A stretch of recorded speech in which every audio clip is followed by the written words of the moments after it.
कस्तूरी तिलकं ललाटपटले वक्षस्थले कौस्तुभं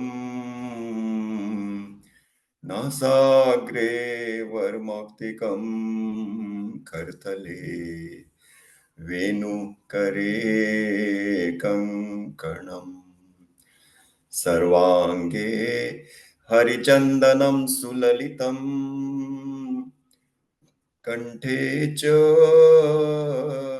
मुक्तावली गोपास्त्री परिवेष्टितो विजयते गोपाल चूड़ामणि वसुदेवसुतं देवं कंसचानूरमर्दनम् देवकी परमानन्दं कृष्णं वन्दे जगद्गुरुं कृष्णं वन्दे जगद्गुरुम् गुरुर्ब्रह्मा गुरुर्विष्णु गुरुर्देवो महेश्वरः गुरु साक्षात् परब्रह्म तस्मै श्री गुरवे नमः तस्मै श्री गुरवे नमः. Reading from Shrimad Bhagwat Mahapuran. We are in Canto 9 and we are reading about Surya Vansh and Chandra Vansh. First we completed Surya Vansh and now we are learning from Chandra Vansh. And in the Chandra Vansh, we will come to Yadu dynasty and then we will learn about the immediate lineage of Sri Krishna, how he is born into the Vrishni dynasty, the Yadu dynasty. Why is he called Yadava? So why is he called Varshaneya? All those points will get clearer as we learn the lineages. And why is he called Chandravansh? So Chandravansh because he is descending from the lineage of moon god Chandra, Som, and then we also learned about the son of Chandra, which is Budh, and the son of Budh, which is Pururva, and the son of Pururva, Yayati, we are going to read.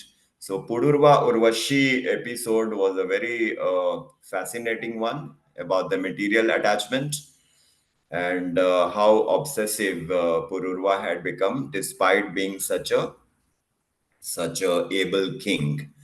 So that is the power of Maya, which has been very amply analyzed and demonstrated. And a similar story we will learn in the episode of Yayati. So before we go into that, we will sing the bhajan. Also, we will resolve that we have to develop our faith because this morning I received a question that how you say Krishna is unborn, Krishna is ajanma. What is ajanma and how is it possible for anyone to be ajanma? So this is where the problem is. We are creating doubts at every point.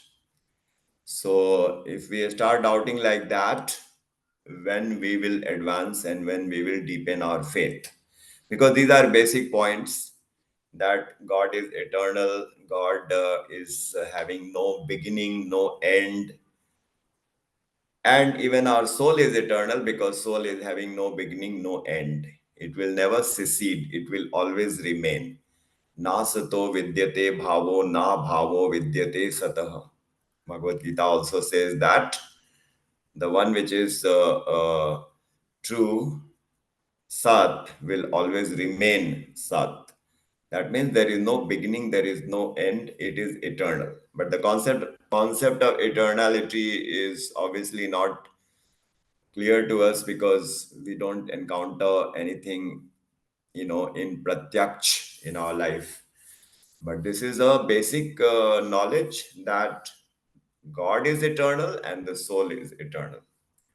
So So I started writing a few points to substantiate, the the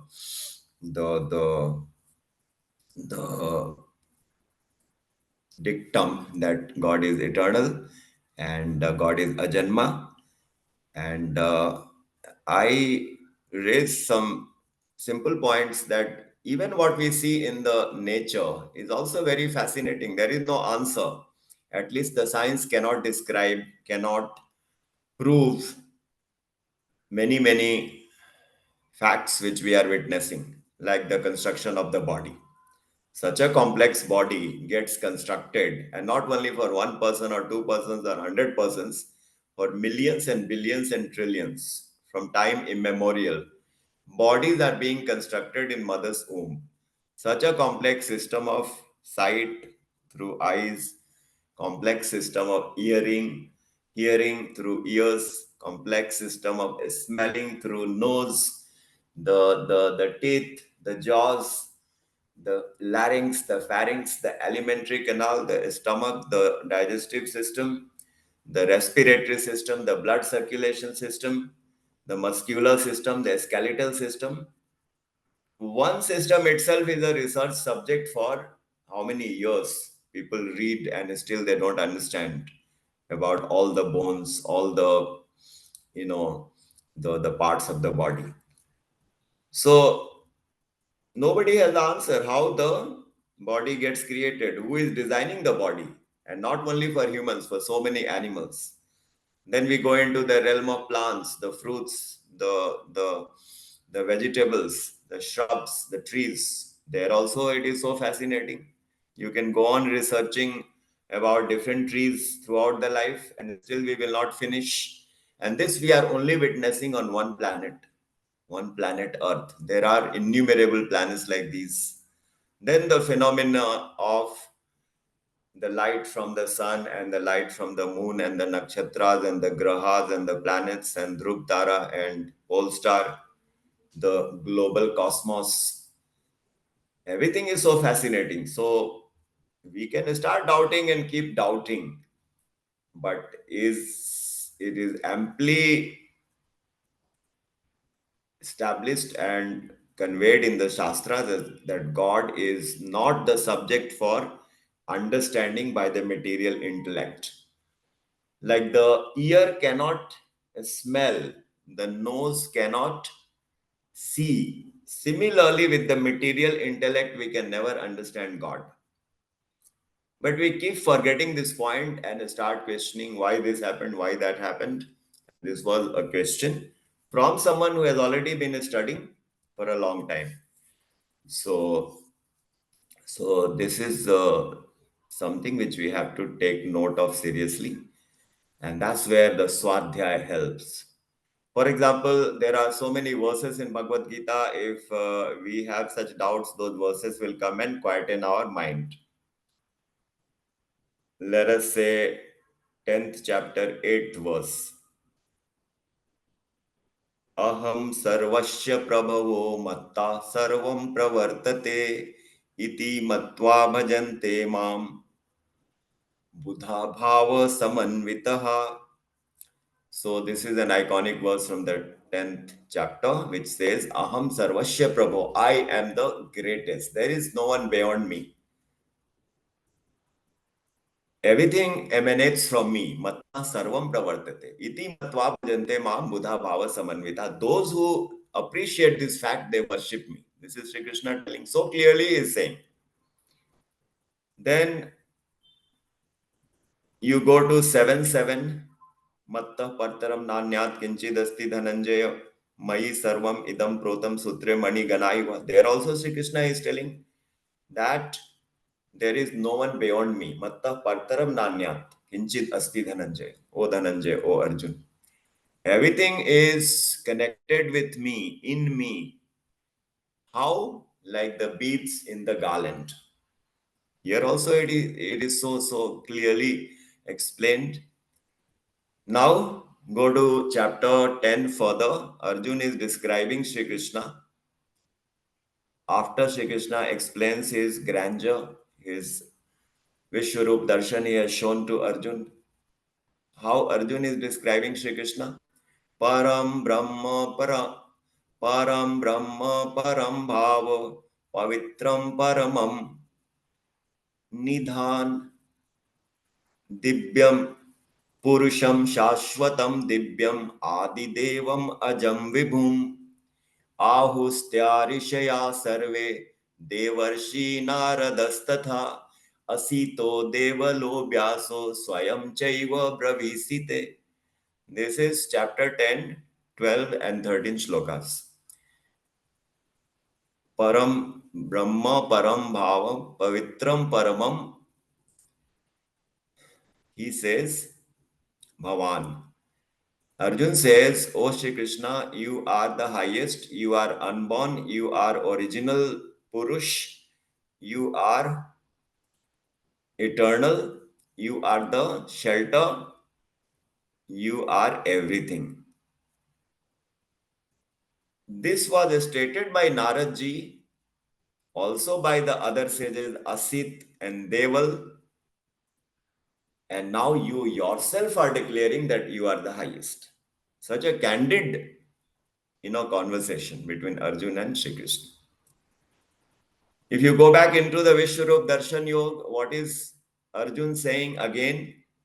Tvam adideva purusha puranas tvamasya vishwasya paramam nidhanam vettasi vedyam cha param cha dhama tvaya tatam vishwamanantarupam. This is 1138. Tvam Adidevam Purusha Purana. You are the Adidev. You are the original. You are the Purush. Puranas, the eternal, the unborn. Tomasya Vishwasya Param Nidhanam. You are the highest, the ultimate shelter of every soul, every person. Vetyashi Vedyam Chaparam Chadama. You are the knower of the Vedas, etc., etc. So, this is what we have to keep learning about God, about the Lord, and then only we can remain steady in our thinking that God is there and God is incomprehensible. Our duty is to keep enhancing our bhakti every day, every hour, every minute. And one of the best way to do that is to see God in every particle, the Brahma form, within our heart as Paramatma form, and meditate on the leelas of the Lord. Sri Ram, Sri Krishna. So much to talk about the glories of the Lord, but considering the shortage of time, etc., let's sing this bhajan and then we read the text for today. Radhe Radhe Bol Shyam, Bhaje Chale Aayenge. Radhe Radhe बोल श्याम भाजे चले आएंगे राधे राधे बोल श्याम भाजे चले आएंगे एक बार आ गए तो एक बार आ गए तो कबू नहीं जाएंगे राधे राधे बोल श्याम सात स्वर्ग पांच अपवर्ग टकराएंगे सात स्वर्ग पांच अपवर्ग टकराएंगे. Okay, let's read the English. Chant Radhe Radhe and Sham Sundar will come running to you. Once he comes to you, he will never leave you. To attain the love for Radha and Krishna, we will reject the 7 celestial heavens and the 5 types of liberation.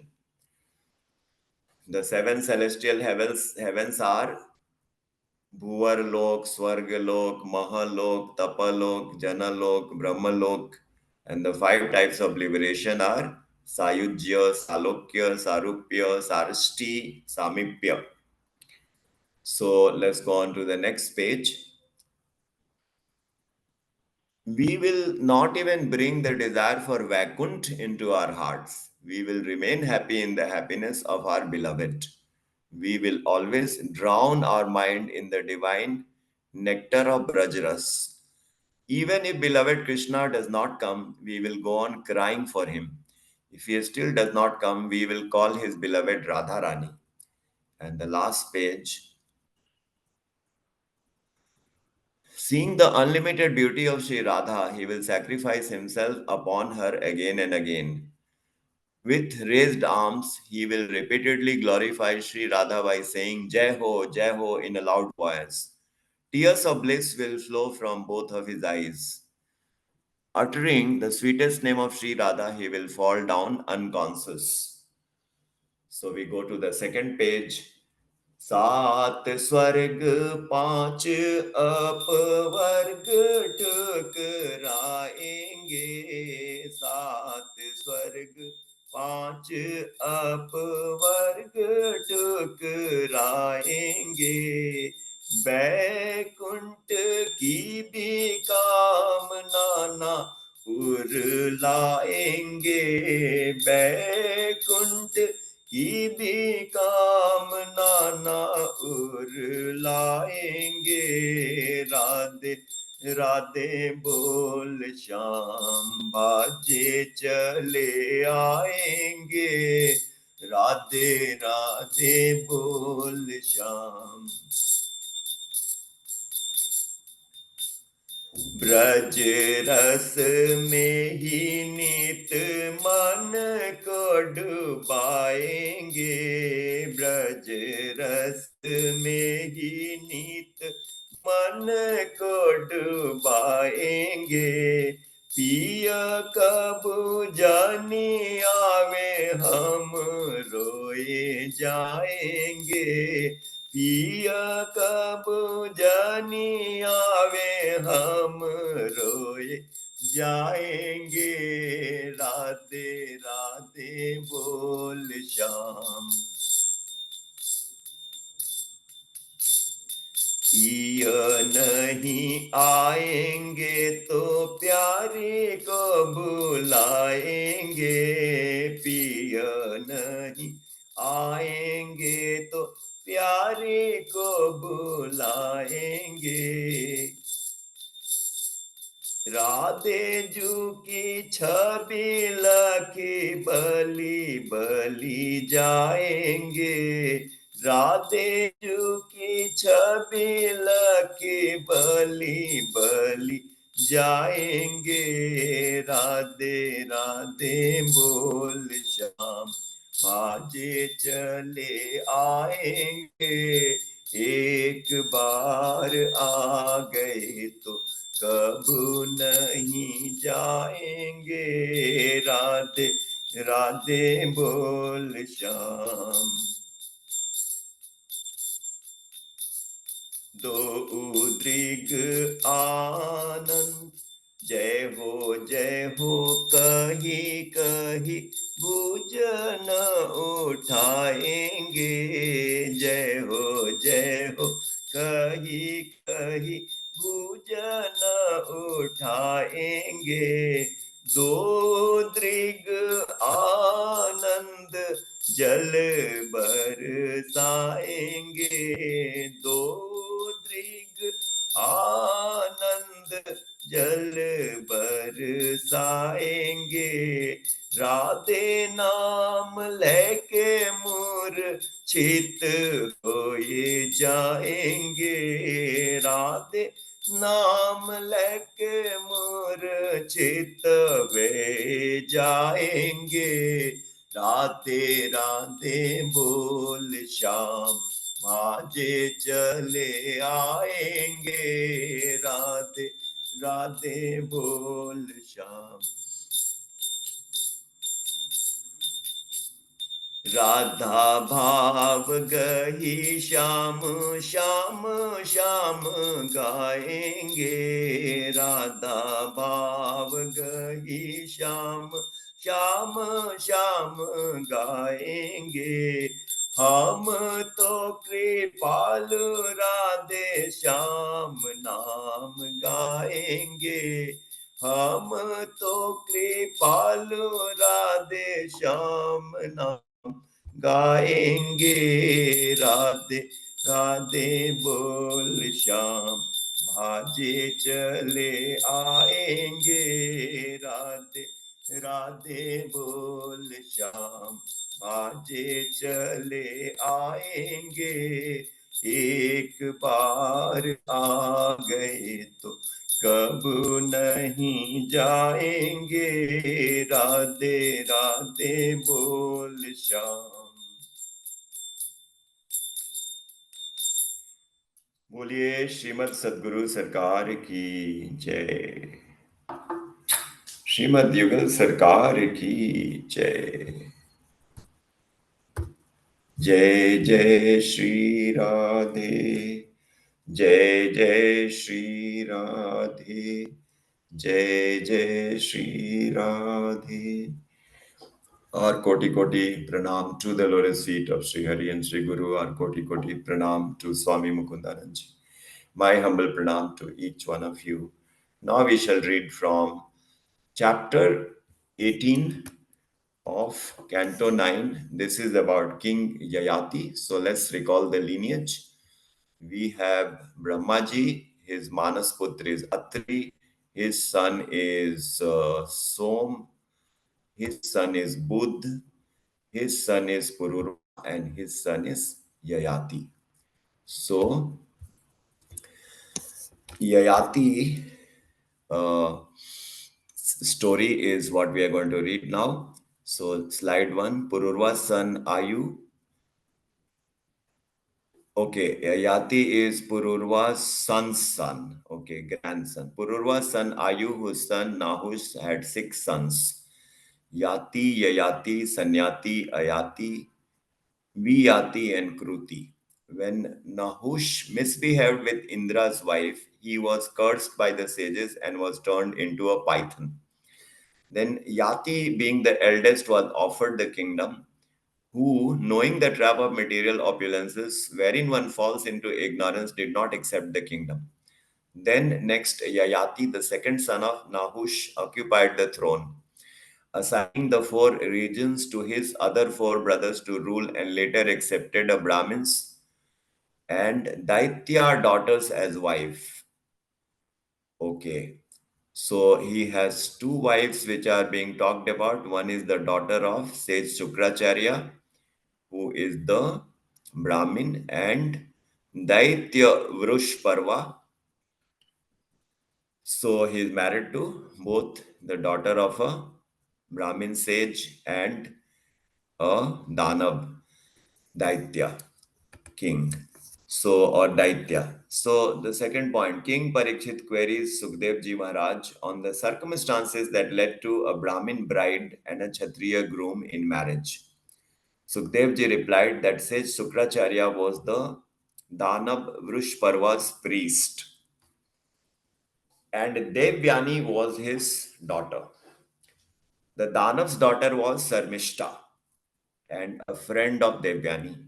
Once the 2 friends, along with many companions, were having fun in a garden with beautiful flowers and a serene lake.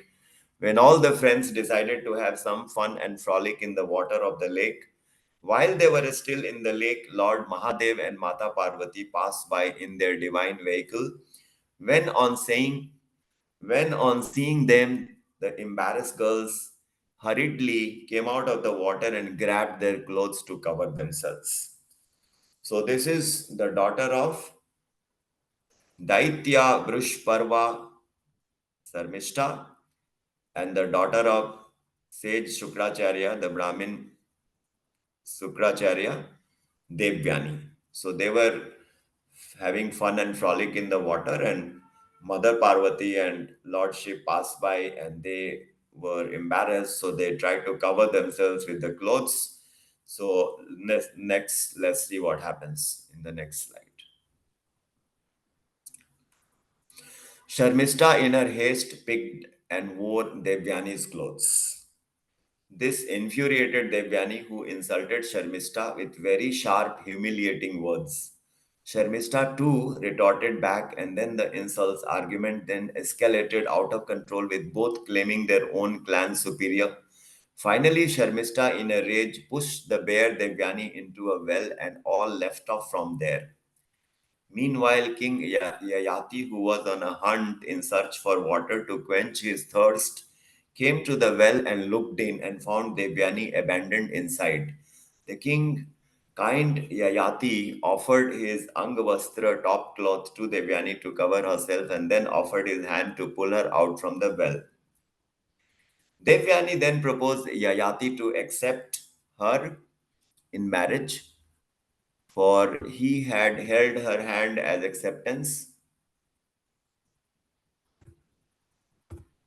He had held her hand in acceptance, and also the events were predestined when they unintentionally happened to see each other in the well.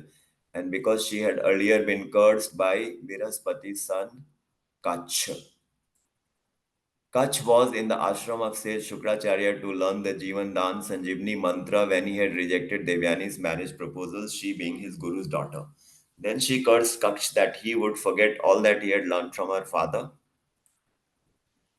Kach then counter-cursed that no Brahmin would be her groom. King Yayati, a follower of Dharma, accepted the turn of events as destiny and agreed to wed Devyani. So now we know why the King Yayati is not destined to marry a Brahmin, and this is how he gets married to the. He is not destined to meet a Kshatriya, so he gets married to a Brahmin daughter. And so this episode of Kach, who was in the ashram, and he uh, he had rejected Devyani's marriage proposal, and that led to all this. So the personalities to remember here: Sarmishta, Devyani, Brihaspati, Kaksh, Yayati. Let's move on.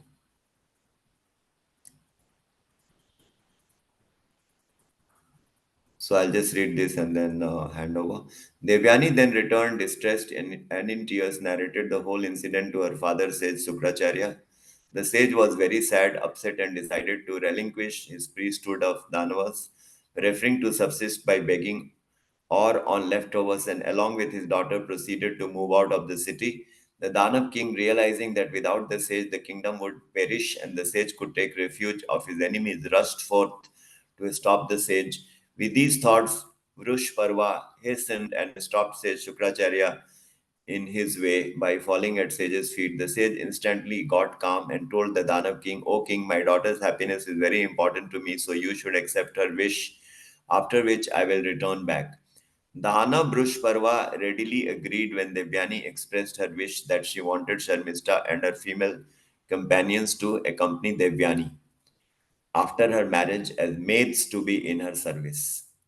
The wise Sharmishta, to save her family and clan from dishonor, too agreed. After the marriage, the sage, seeing Sharmishta in the palace of King Yayati, forewarned King Yayati to stay away from Sharmishta. When Devyani got pregnant, Sharmishta pleaded with the king that she too wanted to bear his child. The king Yayati fulfilled her request despite remembering the sage's warning and decided to accept as destiny whatever would be the outcome of his act. So, quite a convoluted story, but very interesting, and that's the reason so many, uh, plays have been made on King Ayati, and this episode is considered so iconic. So, let me hand over to the participants, Yatinji. Okay. Sheila Didi, would you like to read? Yes, please, Bhaiya. Okay. Devyani had two sons, Yadu and Turvasu, while Sharmishta had three, Durhyu, Anu, and Puru. Later, when Devyani learned that Sharmishta too had the king's sons, she left the king's palace for her father's house in fury. In order to placate her, King Yayati too followed her and tried all tactics to please Devyani, to no effect. When sage Shukracharya came to know about this, he cursed King Yayati. O fool, liar, you have fallen for the appeasement of your senses, due to your youthfulness and gone astray. Go now. Let then this youthful age be dropped now itself and become old. King Yayati pleaded with the sage to have some mercy, as he was not yet sated with his desires, and he wanted to still lead a happy family life with wife Devyani. And this curse would impact Devyani too. Right. So now we know the reason why Yayati lost his youth. He is being cursed by Shukracharya, who is very upset. He is upset because his daughter Devyani is very upset that he has had children from Sharmishta, which was not permitted. And so he says, your youth will be gone. And let's see what happens next. Shall I carry on, please? Does someone else want to read? Yeah, if someone else want to read, then otherwise you can. I don't see any hands. So yeah, Shadidi, please continue. The kind sage agreed, then said, any person who is readily willing to exchange his youth with your old age, then you may swap your age with that person. Accordingly, King Yayati requested all his 5 sons to donate their age in return to take his own age. He first asked eldest son Yadu, "Oh dear son, I have many wishes more to fulfill. So you take my old age given by your grandfather Nana and give me your youth age with which I can then complete my desires." Yadu replied, "Dear father, I have yet to experience life's pleasures first. Only then can I develop detachment to the same," and refused. The other 3, Turvasu, Druhu, and Anu too refused the king's request, being ignorant, identifying with the body. The king then approached his youngest son Puru, who willingly and gladly gave his age, youth to his father, saying, "Dear father, it is with a physical body that one can specially achieve the Supreme Lord's lotus feet. This human body, in fact, is a gift got from the Father, which can never be repaid. A son who, in anticipation, fulfills his father's wish is the most superior son, while one who obeys his father after asked to is mediocre, and the one who reluctantly, disinterestedly obeys his father is inferior. But the one who disobeys his father cannot even be considered as a son." The king Yayati got young again and, ruling his kingdom, had all his wants, desires satisfied through his dear wife Devyani, who pleased him with her mind, body, and speech. Oh, this is a very,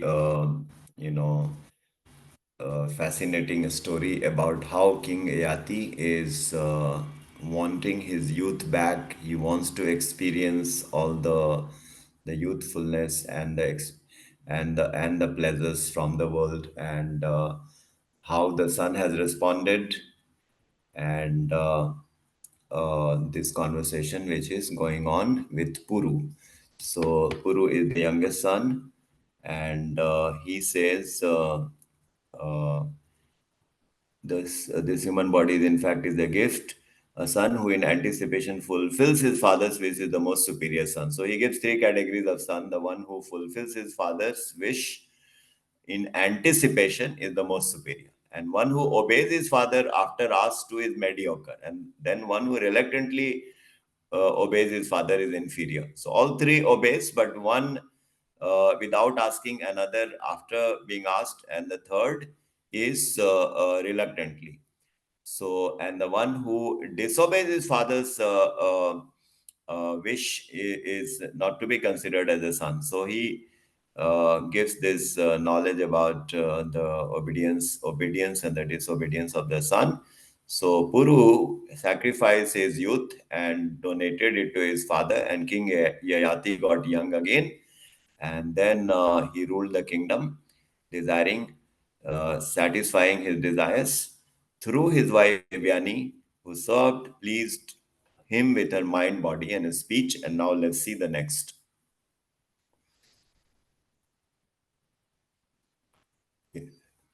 So, Yatinji, you want to read?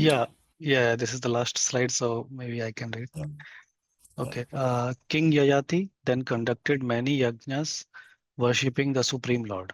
Similar to clouds which are visible, invisible, having various forms in the sky, the Supreme Lord too, having many forms, is visible and invisible, residing as an inner controller in all jiva in the subtlest form.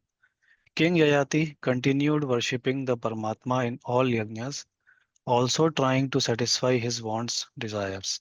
Enjoying material life and desires with Devyani for 1000 years, King Yayati still remained unsated and unsatisfied with his never-ending desires.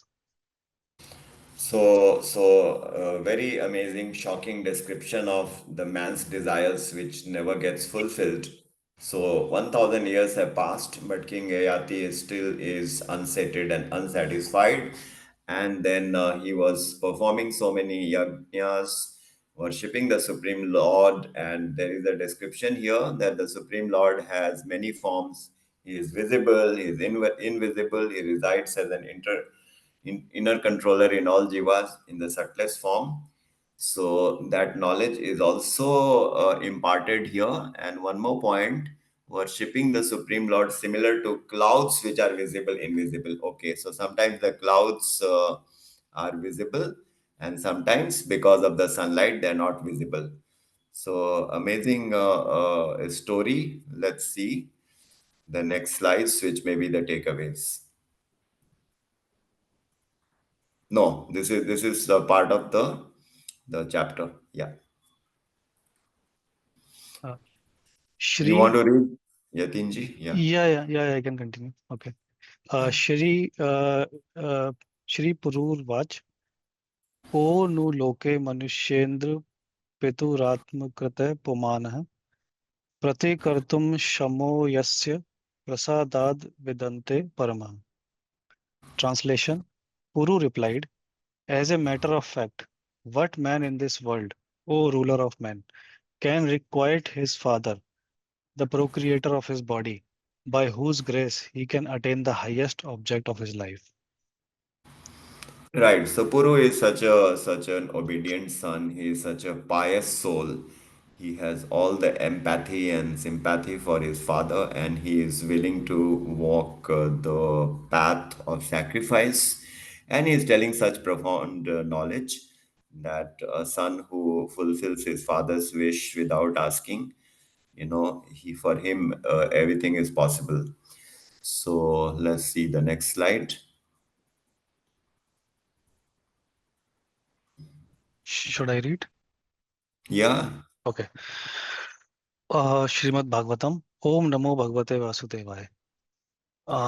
Maybe it's जन्मादस्य यतोऽन्वयादिरत चार्थेष्वभिज्ञ स्वराट् तेने ब्रह्म हृदय आदिकव्ये मुह्यन्ति यत् सूर्यः तेजो वारिमृतां यथा विनिमयो यत्र त्रिसर्गो मृषा धाम्ना स्वेन सदा कुहकं सत्यं परम धीमहि.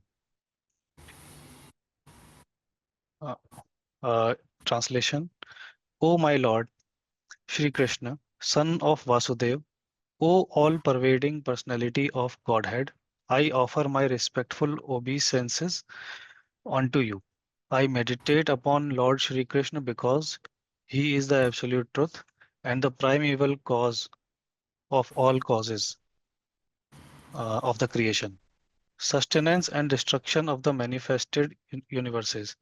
He is directly and indirectly conscious of all manifestations, and he is independent because there is no other cause beyond him. It is he, it is he only who first imparted the Vedic knowledge unto the heart of Brahmaji, the original living being. By him, even the greatest sages and demigods are placed into illusion. As one is bewildered by the illusory representations of water seen in fire or land seen on water, only because of him do the material universes, temporarily manifested by the reactions of the three modes of nature, appear factual, although they are unreal. I therefore meditate upon him, Lord Shri Krishna, who is eternally existent in the transcendental abode, which is forever free from the illusory representations of the material world. I meditate upon him, for he is the absolute truth. Thank you so much. So this is the first verse, first chapter, first canto, Srimad Bhagwat Mahapuran. So how important this verse is, we can imagine. 111. Something which we all must reflect and learn and perhaps memorize. This is so amazing. Here God is described as the absolute truth. That makes Bhagavad readable by anyone from any faith, from any religion, because here the Lord has said this is the absolute truth. Now that absolute truth, somebody may call Krishna, somebody may call Ram, somebody may call Sat Shri Akal, somebody may call Allah, somebody may call Khuda, somebody may call Jehovah, somebody may call Ahur Mazda. Different religions have different names. And Bhagavad is so profound, so to the point that they are calling that God as Satyam Param Dhimahi, the absolute truth. And this verse itself is so fascinating. Janmadhyasya yato anvaya vitarat swacharte ashvigyagya swarat tene brahma hridaya adi kavi मुह्यन्ति यत्सूरयः तेजो वारिमृतां यथा विनिमयो यत्र त्रिशर्गो मृषा धाम्ना स्वेन सदा निरस्तकुहकं सत्यं परम धीमहि.